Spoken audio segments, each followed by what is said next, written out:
Hello. For now, you can call me Nicholas. I've been wanting to do this for a while, but just never gotten around to it. Until I started looking into the controversy behind this game. It is a third-person shooter, and it is called Hatred. If you haven't heard of it, just go to YouTube and search up the trailer for the game. I had never heard of this game until just the other day.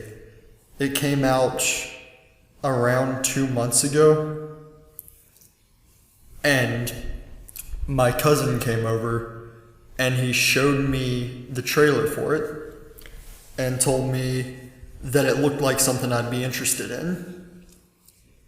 And to be honest, I thought it looked awesome.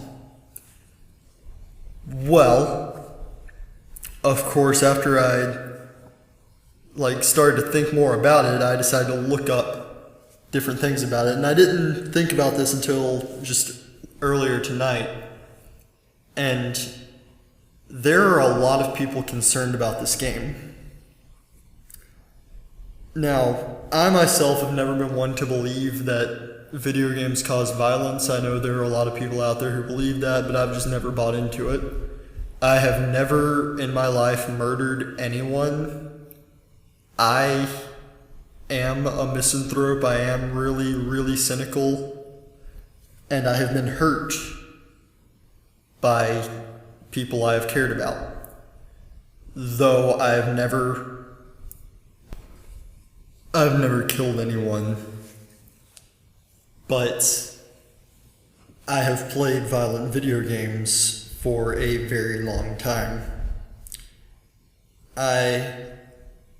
When I was a kid, about 7 or 8, I don't remember how, I got a hold of the old Grand Theft Auto game, Vice City.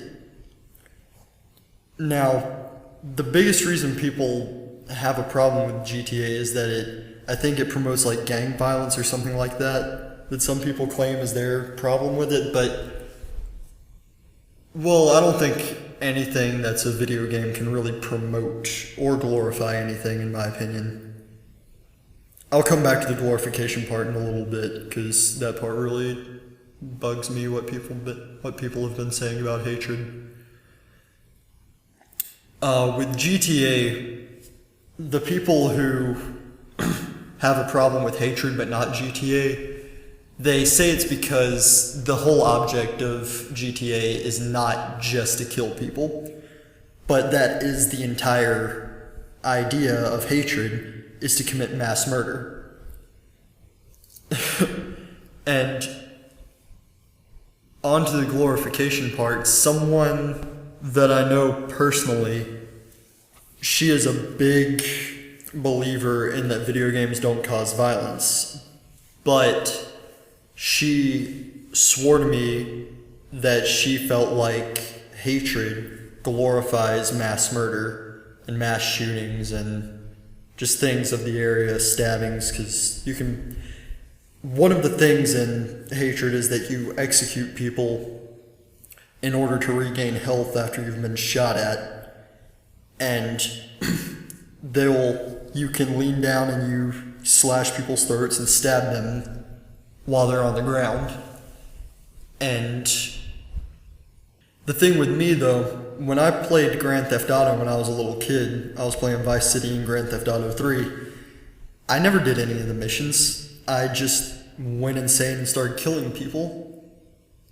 So you can't really claim that that's the difference between hatred and GTA, because I know little kids that talk about how much they love GTA, how much they love just those games in general, those styles of video games. They never do it for the missions. They just go batshit and start murdering. And that's what I did in those games when I was 7 and 8.